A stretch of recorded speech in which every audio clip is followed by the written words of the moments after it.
One thing we're going to look at is common problems in their basic stance for younger goaltenders. So right off the bat, to keep it simple, is that your goaltender's stance should be very similar to their overall athletic position in any sport, whether it's tennis, baseball, football, anything where their feet are underneath their shoulders, which can help them transfer their weight into a save or movement selection.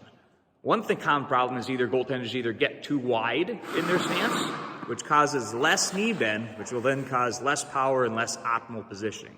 And obviously, the other thing that you might see is that the goaltender's feet might be too close underneath them, which again causes a problem as well. And it's all based on strength, but trying to correct that from the start is crucial to their overall development. Another problem you see is that at a younger age, because of the lack of strength in their ankles and other hip muscles, is you see the knees tend to bow in and the ankles start to roll.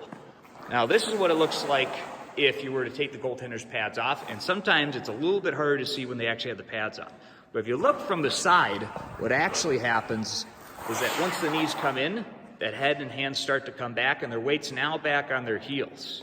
What you want is to activate those back leg muscles by pushing the knees out, which will then cause the head and hands to move forward, closer to the puck, causing better tracking with the eyes and more net coverage as well. Okay, to talk about the edges, goalies are strong on their inside edges. All your movements are based on that position. Right now, this skate, you can see the black part of my steel. It's kind of upright and tall. From that position, I can push, I can transfer weight, and I can get the edge to slide.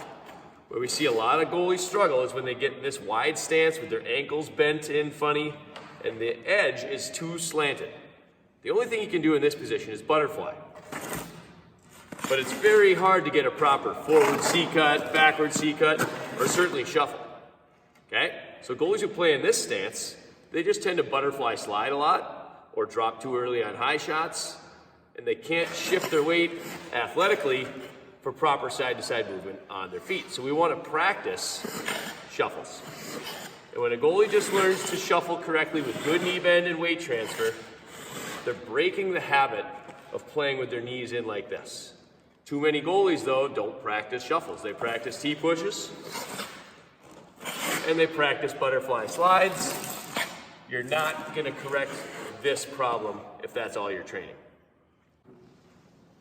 A great exercise for young goaltenders, beginners, is to practice tracking shots into their glove and blocker on their feet, kind of holding their stance to work on balance, edge control, and as well as improving how they make saves with their hands. So if he's in his stance, he can do this without pucks.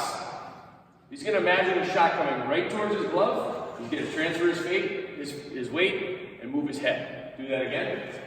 You want the goalie to learn to move their head and their hips a lot more than they move their glove on this one. Do it again. And then do blocker side. And the blocker doesn't need to move a whole lot, but we want that big weight transfer. So what they're learning is knee bend and balance, and again, getting that skate edge to be kind of upright.